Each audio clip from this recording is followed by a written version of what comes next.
All right, so big content inbound. Here we go.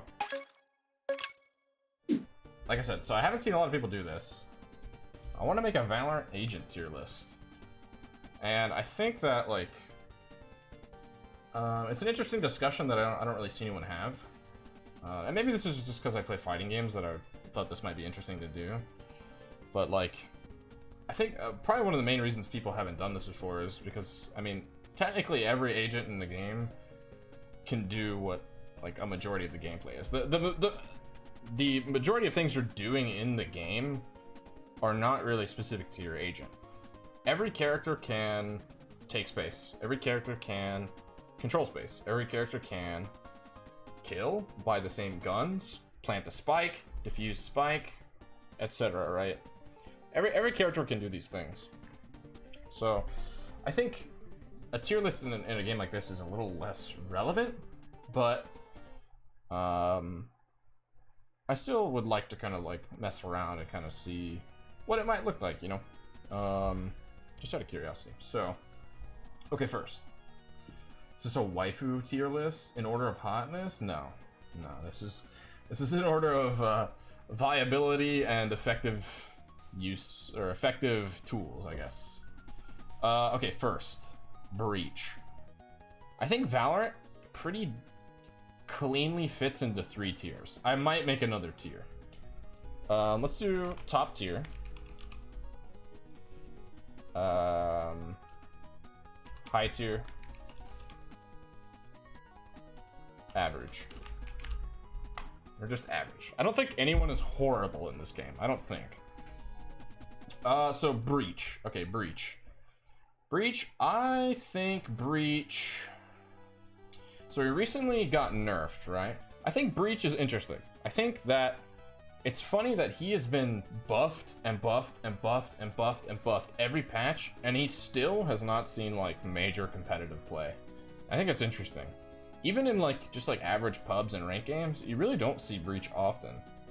And I think like after the nerf, where he goes from 3 to 2 flashes, like 3 flashes was really oppressive. You could really overwhelm someone like really bad, and it was pretty cheap. But now that he's at 2 flashes, and they've kind of divvied the power of his kit up, like they've made his ult a little more easy to use, and his aftershock can actually hit people now, and etc. I think he's in a good place right now as far as balance goes, but I don't think he's terribly effective.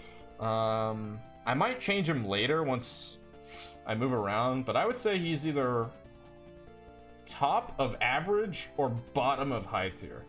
I would say we'll put him in average for now. He's just average. He's okay. He's okay.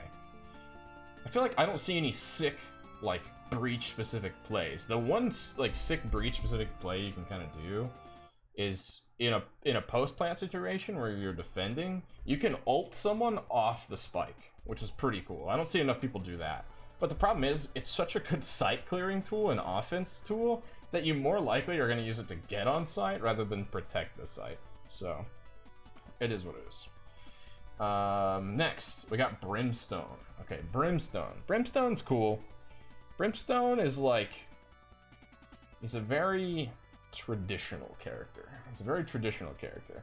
The joke I like to make on stream is that, like, if you played CS and you're really big into CS, you're probably a Brimstone main, because he has a lot of familiar tools, I think, to CS players. Just really effective, long smokes that you really don't want to push. He has a really effective molly that you really don't want to stand in. You know? It's just that simple. And then his stim beacon is like, okay. I think what actually speaks to Brim's strengths is that he is extremely good, even though he has a basically useless ability. Let's be honest, no one uses Stim Beacon. It's good, but it's not practical. I think Breach, even with the Stim Beacon, his molly, his 30-second smokes that you can place basically globally, make him very, very good. Molly lineups, and his ult post plant, he is such an effective attacker. And on defense, having 30-second smokes, 3 of them, if you can use them wisely, you can effectively time out your opponent and make them, you can basically force your opponent to go through smokes. Force them. So I think Brim is extremely effective. Extremely effective. I think his ult really rounds out his kit and makes him strong. Like, if he had, like, Omen ult, he'd be trash. He'd be trash. Alright, next. Cipher. Cipher is interesting. Cipher has gone from, like, one of those broken, ridiculous agents to, like, someone who, like, you just really don't see that often anymore. At least in mid-level play. I think he's still pretty used in high-level play. You still see him quite a bit. I think camera is an extremely effective tool, and the fact that he gets that every round is awesome. Tripwires are good, but I think I think there's a lot that can go wrong with tripwires and the way people use them. Honestly, I think people put too much thought into tripwires. Sometimes you just gotta slap that shit down, man. Sometimes you just gotta slap that shit down. As long as I can't jump over it, it's good. I don't know. What does he got? Okay, so he's got camera. Camera is extremely good and effective. Tripwires, they're okay. They're really good, like, intel tools, actually, more than anything. Well, yeah, there is that, like, occasional, like, you catch someone with, like, a weird wire that's on the ground that they didn't see, and you shoot them through smoke. Like, that shit's good. That's awesome. And those plays certainly can happen, and you can create environments where those plays are likely to happen. But I think more importantly, like, you're most commonly going to use them as, like, intel tools. And it's cool having, like, this, like, piece on the map where, like, you throw it on a tripwire, and if you throw it down right, your opponent is forced to either A, go through it, B, use an ability that's loud and goes over it, or C, shoot it. So in all cases, you should know when someone crosses a tripwire. You should know. Even though they go away when he dies, I think they're still, like, extremely strong. What's his last thing? The cage? Cage is alright. Cages are cool. There's some cool one-ways you can do with them. I think they're... The most effective use, honestly, I see with cages is, like, as a reactionary tool, I feel like, rather than, like, a defensive tool, like a defensive setup. I think it's better to, like, use your Cipher cage to, like, quickly cover an angle that your team missed or something while you're pushing on sight, or, like, quickly block something off so that you know if someone passes through because of the sound it makes. I like that he does, in his kind of very setup-based kit, I like that he has that piece, because even though it is like a trip smoke, or a triggered smoke, I think the best way to use it is to use it pretty reactively. So anyway, Cypher's cool. His ult recently got, I think, reduced in cost, I think.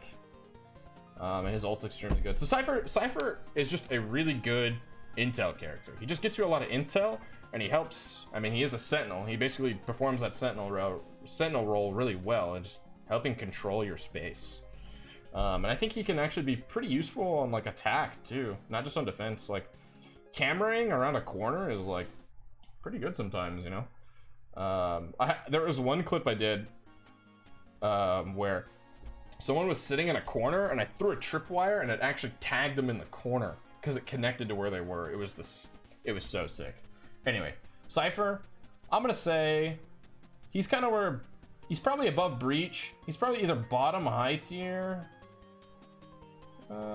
He's not. Yeah, that's probably high tier. High tier. All right, next is Jet. Watch this. Jet's top tier. Let's not beat around the bush. Jet's top tier. Jet Dash is one of, like, single-handedly one of the most powerful tools in the entire game. You can take space with it. You can, like, relocate really fast, do quick rotates. You can catch someone off guard by dashing behind them. You can updraft and dash behind them and catch them off guard. You can... There's just so many things you can do. Jet Dash is insanely good. Jet Dash is so good. The ability to... The thing that's powerful about Jet Dash, and why I actually recommend Jet for new players, is because it gives you something that almost no other character has. Jet gets a free mistake allowance. Free mistake allowance. Valorant is a very low health, low kill time game. You don't have a lot of mistake allowance. You can die in one hit. If you don't get headshot, you're gonna get sprayed down very fast, right? Jet allows you a greater degree of mistake allowance. So for example, let's say you swing out too wide and you realize that, oh, there's 2 people there, or there's a dude holding this angle. Just jet dash back. That's it. Or jet dash in to like a weirder angle and catch him off guard. Jet is amazing just because of dash. If Jet like if Jet can get those 2 kills and get another dash, that's even better, dude. I think Jet is an amazing character.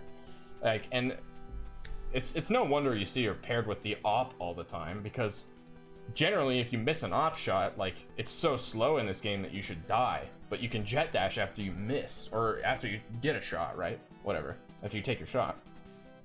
So I think it's just a great tool. It's a great tool for offense, great tool for defense. It keeps you alive and allows you to apply pressure, and you can use it in so many different creative ways. And like, honestly, who even cares about the rest of her kit? Jet dash is so good, dude. Jet dash is so good. I mean, updraft is updraft. You go up, great, awesome. Jet smokes are pretty good, but the recent nerf to them made them a little less viable. Like, they're 200 now, right? Instead of 100, so 600 for 3 smokes for 12 seconds total of smokes. Damn, you gotta pay 600 for smokes that last less than 1 brim smoke. Damn. But they're still powerful because the way you use them. They're what makes her like a really good like an offense character is all of her abilities are quick cast. So her smokes, her updraft, her dash, they're all quick cast. The only thing that's not quick cast is her ult. But ideally you have that pulled out before you get into a confrontation, not while you're fighting someone. So yeah, Jet's just good all around. The way you can use like smokes to cover yourself, like I said, you can like smoke and then like dash into it to get on a site. She's just good. Good at staying alive and good at taking space, which are 2 things that are really important to Valorant. Next is Killjoy. There's a reason they call this character Cringe Joy. It's because she's just awful to play against. She's so annoying. The turret is literally impossible to deal with if you don't have a gun. Like, you just can't deal with the turret on pistol round. It's so obnoxious. Swarm grenades, even though they're loud and you theoretically should be able to shoot them, somehow no one is ever able to shoot the swarm grenades. It just never happens somehow. So like, she always gets them off. They're a great like area denial tool, and in certain maps like Ascent, oh my god, dealing with Killjoy on Ascent's B is god, it is such a pain, dude. There's so many cheeky spots she can put her turret. Like, there's that spot on top of the barrels where she can give her turret half cover. It's like, are you kidding me? The thing already has like 200 health. Like, this is a joke. And the way, it's just, Killjoy's just obnoxious to deal with. She's a top 2 for sure. Her ult is just like, hey, give me that sight. Her ult is skedaddle skadoodle. I now control neutral. Like, it's just, give me that sight. She's so good. She's so brain dead, dude. She's way too good. And then she has basically a Cipher tripwire. She's got a lot of good stuff. There's not even really much else to say. She's just good. All right, Omen. Omen's good. Omen's like a, I'm trying to think. Omen for a while in like pro play was like the dominant controller, because Brim was considered a little bit worse, even with his molly and his ult, and Viper was considered unplayable for the longest time. The character for edgelords, sure. It's a good example of a character that can be self-reliant and also play well with a team, I think. He's almost like a bait and switch, you know? He's like, he lets you into the space. He's easier to get in on the space than Brim, but like the flat, or his blind, his near sight is like the biggest like bait and switch. It's like, there's some times where like, you'll push through like an Omen smoke and you're like, oh, I guess we got sight. We didn't get anyone killed. And then like all your guys are pushing on sight, and then all of a sudden Omen blind. The whole team's blind. And then you got Jet going, watch this! You know? Sova, I am the hunter! You know? And then you're blind, you're getting blasted with ults, like Omen's just good. His blind is an extremely good tool. Teleport's pretty cheeky, but it doesn't really get him too much. It's got some situational uses, I think. I don't know. It's like, I'm trying to think. I know Omen is really good, but I'm having a hard time describing why. Like, I know he's extremely good, but like when I think about like teleport for his ult, kind of right? The shadow step, kind of whatever. It's all right. It does the job, right? Smokes, good. You can place them pretty much globally, which is great. They last a long time. I think the big thing is that they regen, and that's really what makes them strong. Is you can keep having smokes throughout the round. I think you can get 4 in a round, maybe 5, I think. But man, yeah, I don't know. I believe in my heart that he is strong. I think he's just like an example of like a simple, strong character. None of his tools feel overly powerful, I would say, other than maybe like the flash. I think his blind is extremely good. I don't know how far they can go. Brim has very short range on smokes. That's true, yeah. I think earlier I said they were global. They're not really global. That's not true. They have a good range, but yeah. That's it. That's what makes him strong. It's the power of his blind and the fact that his smokes can go global and they regen. I think that's what makes him strong. That's what makes him strong. I have it honed in. In fact, yeah, I would say Omen is...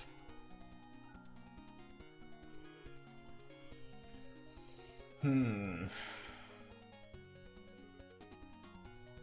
either here or here. I would say probably here. I wouldn't call him a top tier, but he's definitely, I would say, the most accessible controller, maybe? I don't even know if I'd say that. I'd say he's probably the best controller still. But Brim's pretty close. I think Brim with the buffs is getting pretty close. I think Brim has got some good stuff. I think what makes Brim really shine is his post plant. Against teams that aren't prepared for retake, you're just gonna get rolled by a Brim, dude. You're absolutely gonna get rolled.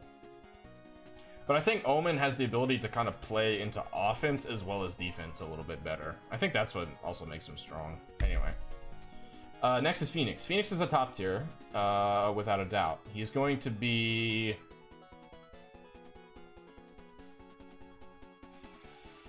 I think he's above Jet. I think he's actually above Jet. Reason being, every tool in his kit is exceptionally powerful and just extremely good in the meta of the game. I think Phoenix is extremely good. I think people often overlook Phoenix, actually. For example, flashes. Even if you know exactly, I thought in beta, I was like, oh, people are gonna learn like the way the Phoenix flash travels, and then it'll be like crap over time. No, you can't. You can barely react to it. Most of the time, you're gonna get flashed by Phoenix. Like if you're standing in the open, like it's actually pretty hard to flick, even if you know it's coming. Like it's pretty tough. And the way he can, there's been some interesting like meta developments where like people throw it backwards. And like they throw it like up or down to do like weird stuff, like over the boxes and stuff. Flash, extremely good. One of the best personalities, yeah. He's a fun character too. Yeah, he's a fun character. I like his design a lot too. What's next? Molly. The fact that it's a dual purpose thing, it can heal him or deny space. While it doesn't do a lot of damage, if you can toss it right, it'll get someone off the spike for sure. They might be able to half it. But I think it sort of trades being extremely powerful and being able to kill someone really fast for having a lot of like versatility. Yeah, just being able to like deploy it a little bit quicker, and the fact that it heals him, really good. It also adds to his solo carry potential, you know, like. And then what's next? The wall. The wall is extremely good. I don't see people use the wall enough. I think the wall is really good. The way you can curve it and create like these really unique angles with Phoenix, and the way you can play off it with his flashes and flash through the smoke wall is so, like, the way they designed Phoenix is so good. It's so good. His like gameplay design is fantastic. All of his kit feels like it goes together so well. So well. Everything feels perfect. And then his ult. Bro. His ult. Do I need to say anything? You literally get a 1-up. like, you just go, you can frag out, clear corners, get intel, like just take space. You can plant the spike, you can half the spike, you can throw out util for your team, you can like bait op shots. There Phoenix ult is very, very good. Very good. And if you have a teammate to play off of too, like you bait someone in with a Phoenix ult and then like try and get him to chase you and kill you at your spawn point, and then you have your second dude back you up, that shit, dude, no one's ready for that. No one's ever ready for that, dude. It's so powerful. Every bit of Phoenix's kit is fantastic, and that's what makes him awesome. With Jet, it's like all of her power is around her dash and like some shenanigans with smoke. She feels like Jet feels like kind of frantic. Like she kind of thrives from chaos sometimes. Whereas Phoenix is just plain and simple, really solid, really strong. Like you can't beat Phoenix. He's just great. He's just really, really good. All right, what's next? Raze.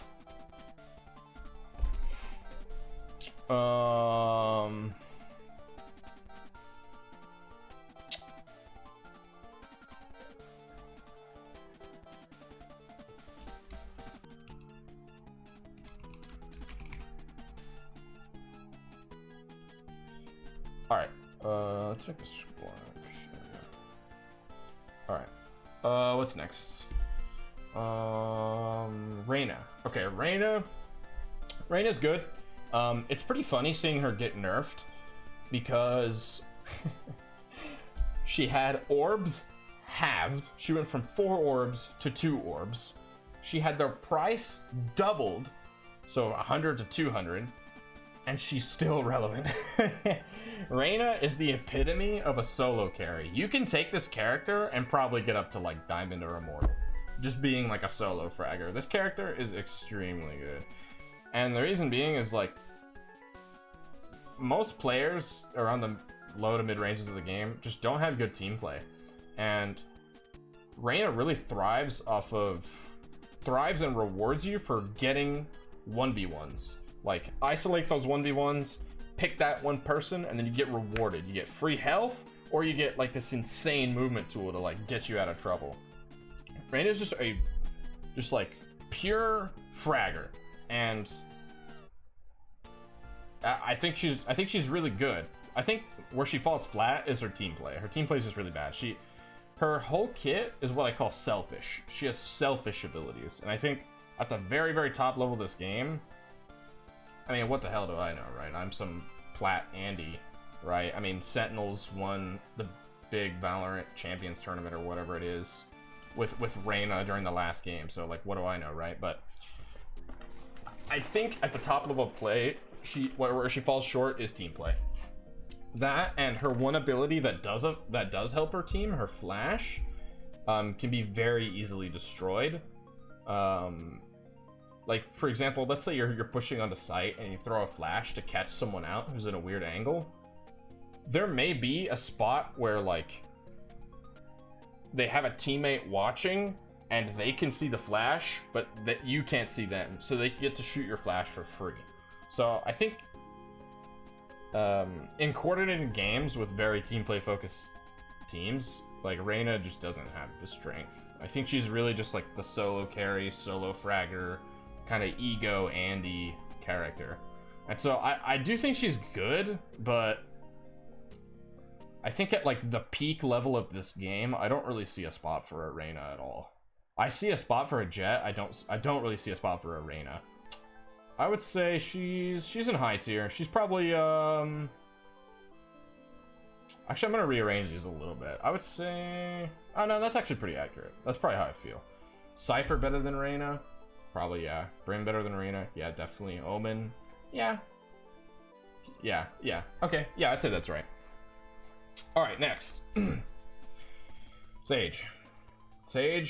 Dude, healer characters are impossible for devs to get right. Healer characters are really hard to get right.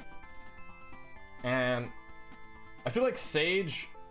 The problem with these healer characters that can revive is they're either gonna be too powerful or not powerful enough, and it's very rare that they are actually like well balanced. Like, I think for the longest time, Sage was like too powerful, and now she's just slightly not powerful enough. I do think she has an extremely strong kit. The way that slow orb combos with like every ability in the game is nuts. If you can team play with Sage, you can get some pretty cheesy kills. The wall is a really nice area denial tool. Like, being able to wall off a site and just go watch something else is extremely powerful. The problem is, it has a really easy counterplay. Like, let's say you're playing Haven and you wall off B as Sage, and you want to go watch Garage and help your team. All someone has to do is break the wall. And then you need to start worrying about B again, and then basically you've just wasted $400.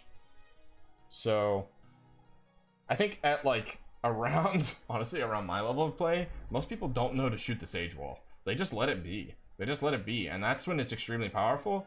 But at a high level of play, like, shoot that shit. Like, just destroy it, forehead.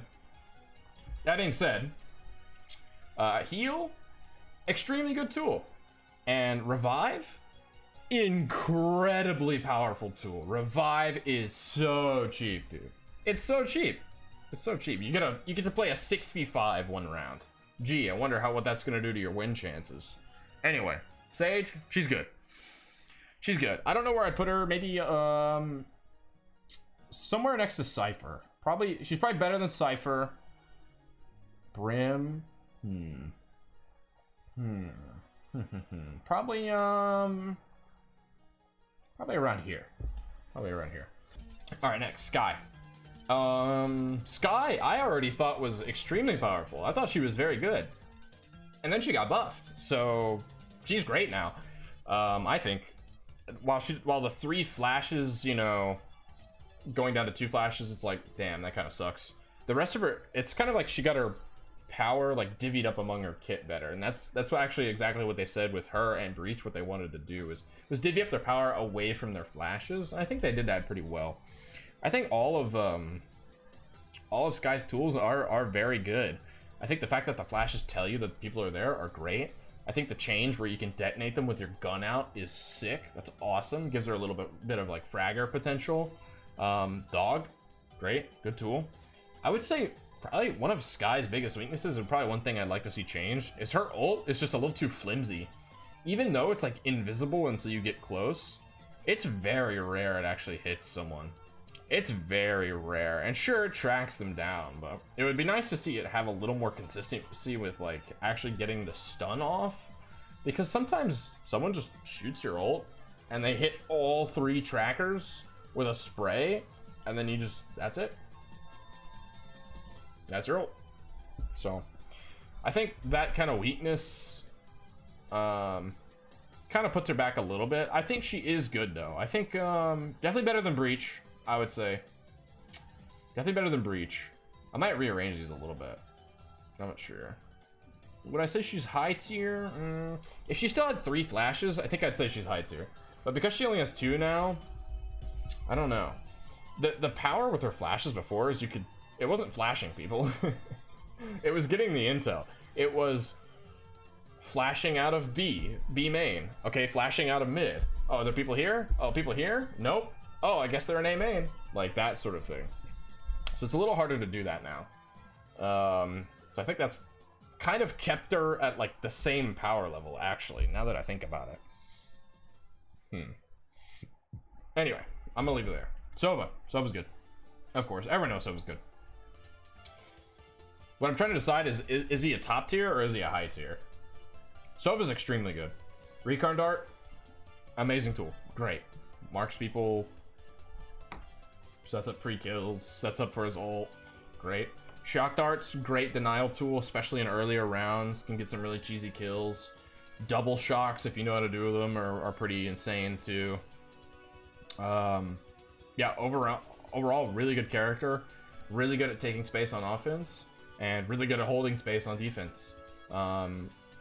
It's really good. The way his ult just basically lets him get a free pick if you know what you're doing is awesome. Sova's really good. Drone is also awesome.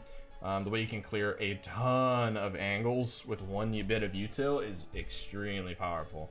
You can clear like for example, Haven. You can clear the entirety of garage and the window with drone, which is extremely helpful. You just get so much info out of him. He's an info character, and information is extremely powerful. So that's what makes Sova good. I would say he is probably, he's either here or here. And if you line up all the characters in order, it doesn't really matter. But he's somewhere around here. I would say probably Sova is... Man, Recon Dart and the drone are just so good, man. They're such good tools. I'd say he's top tier. He's probably even better than Killjoy, actually. Probably better than Killjoy. Probably better than Jet. Yeah. Yeah, I would say so. I'd say he's probably about here. Maybe, yeah, somewhere around here. Somewhere in top tier. He's a top tier for sure. Alright, next, Viper. Viper has been buffed every single patch since the game has come out, with the exception of like one nerf. And she's still just okay. I think there's a lot of emergent Viper players now that are really showing off what this character can do. And that's been pretty cool. But overall, she's still, I think, conceptually is gonna be a little weak compared to like these global placement smokes that you can do with Omen. Or even the extremely long-lasting smokes with Brim. Viper is thick, though. Yeah, you're right. No, but I would say she's with someone who knows how to do post plant with her. I'd say she's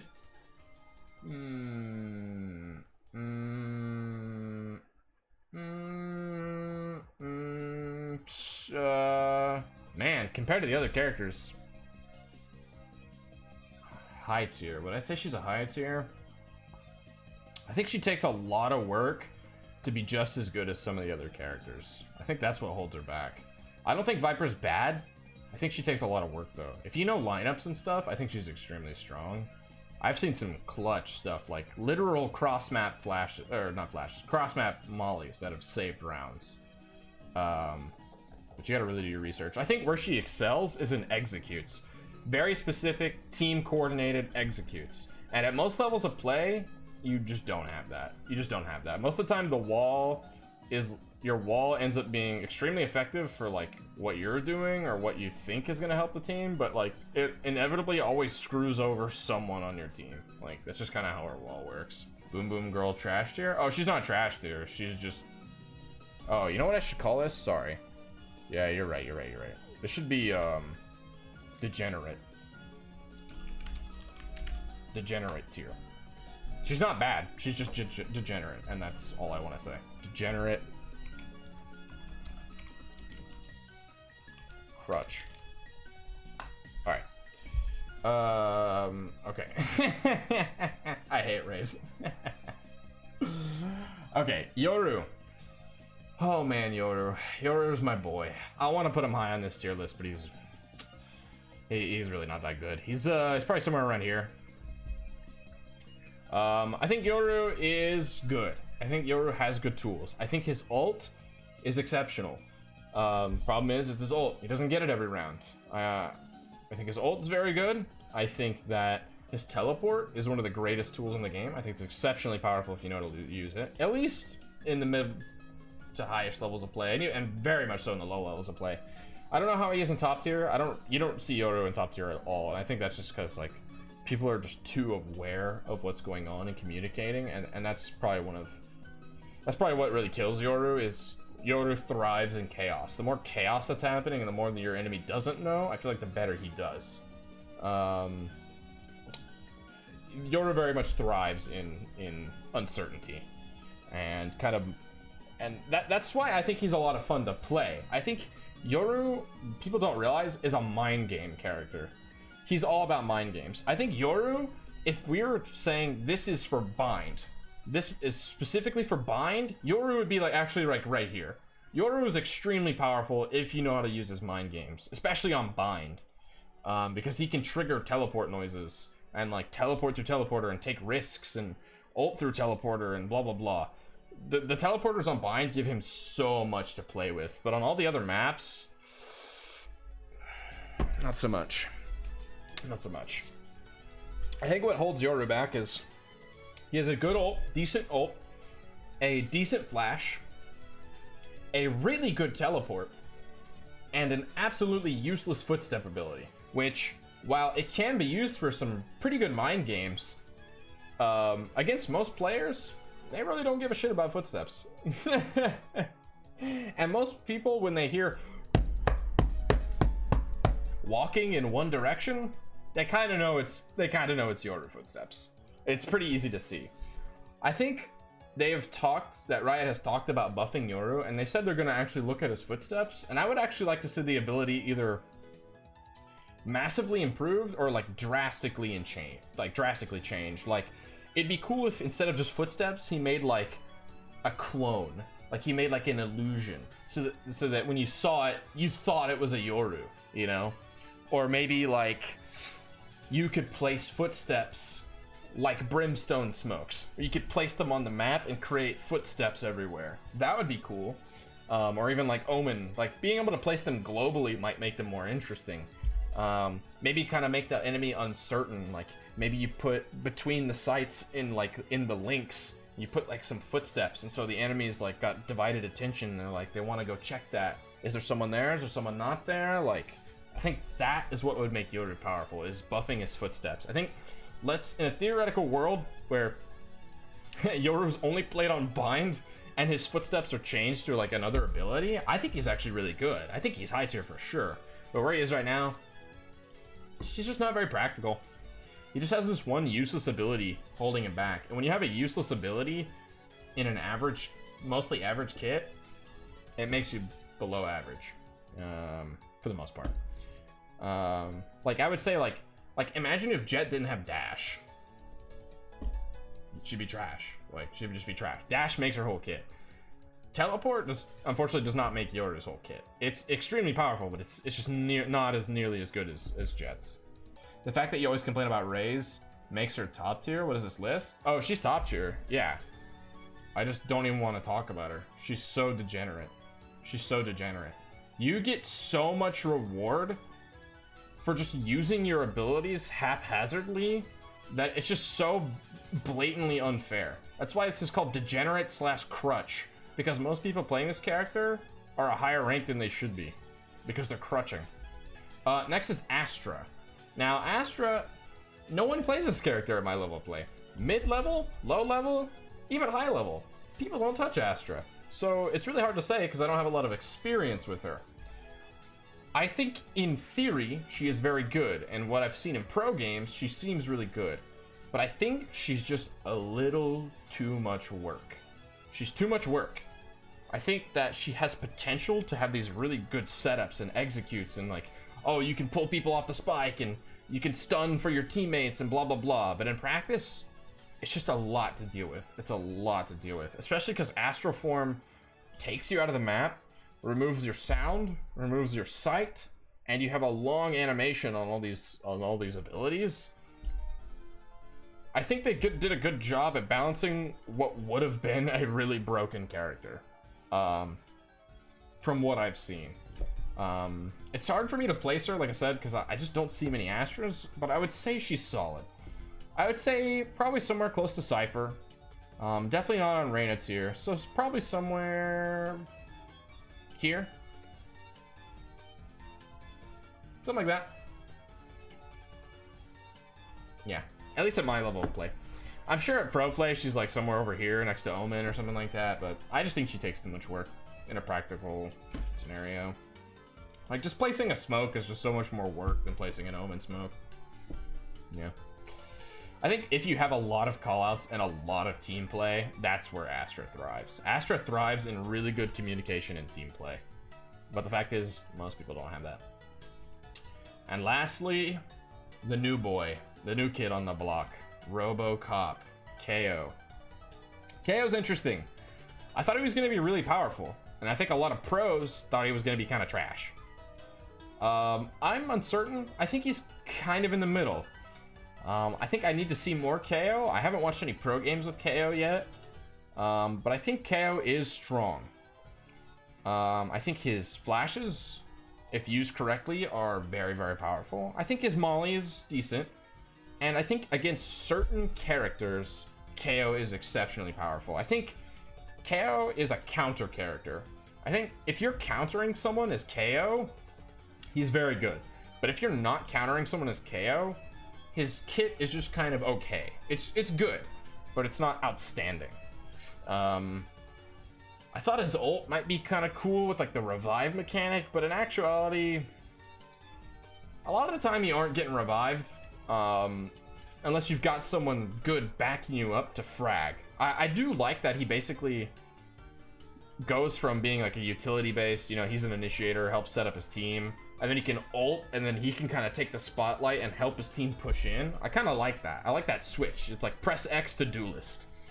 But if you don't have a team backing you up, it gets pretty rough. It gets really rough. So I think KO just, he needs a good teamwork, and I think he's really good against counters. I think what makes him good is he's good against some of the top tiers.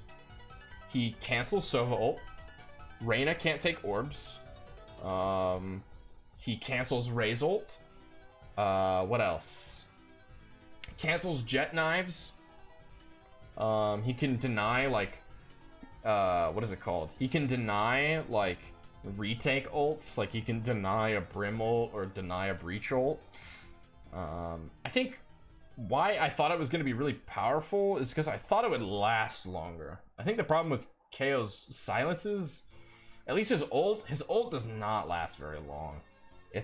I think in total it's like about the time a Killjoy ult goes off, which is a lot of time, but it's still enough time for people to play around, I think. So I think KO is situational. He's very situational. I think something like that. In fact, if I rearrange it so it's all even, it'd probably be something like this, right? But I'll leave him where I put him originally. Because obviously the tiers are going to be relative to one another, so yeah, probably something like this. KO's like here. It's probably tied with Astra. And if I were to divvy up the agents, it would be something like this. If I were to equalize them. That's my tier list. And yeah, we joked, but yes, Raze is obviously a top tier. Probably better than Jet. She has just some of the most insane tools in the game. She's just way too, I think she's too much reward for too little work. I think that's what makes her like actually overpowered. Just Boombot just controls so much space. It can clear a bunch of angles like a Sova drone, except you don't have to be manually in it. And, you know, at worst, you always know where they are, basically. And at best, you get a free kill. And that's the thing, is the reward, at best, for Raze's abilities is always a kill. And that's what makes them very, like, degenerate and annoying. Like, sure, like, yeah, Breach can get a kill with this ability, but how likely is it? It's very unlikely. How likely is Raze to get a kill with a well-placed nade? Much more likely. I think Raze is just too good.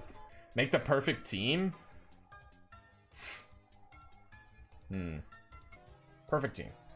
It would be something like this. Phoenix, Sova, Killjoy, Brim or Omen, and then Phil. And then Phil, depending on what map it was. I think these characters are extremely powerful. So depending on the map, you would swap Brim for Omen. Maybe you can put Sage on this team. Something like this. One duelist. Average of a cumulative 100 ranking, a cumulative average of ranking submitted for 100 submitted tier lists. Weird. Huh. So, about average, people put Brim a lot lower than I put him. I think his post plan's so strong. I don't really agree with that. Astra worse in the game. People say KO's really bad. I don't know. I wouldn't say he's really bad. I'd say he's probably just average. In fact, I probably should have put him in the average tier. And then all of this, I mostly agree with. I think you can make a case for Reina being extremely powerful. I just think on a more coordinated team, you would rather want to... should pick someone else, I think. Yeah, let me look at some of these. Silver tier list? Oh, true, dude. Actually, no, wait, no, I don't even agree with this for silver. Yoru is great in silver, dude. What are you talking about? People don't even know what his teleport looks like. What is this? Personality? Maybe if, like, suppression, like, slowed your fire rate or something weird. That might make it a little more powerful. Just buffing that status effect. I don't know. Anyway. Bye.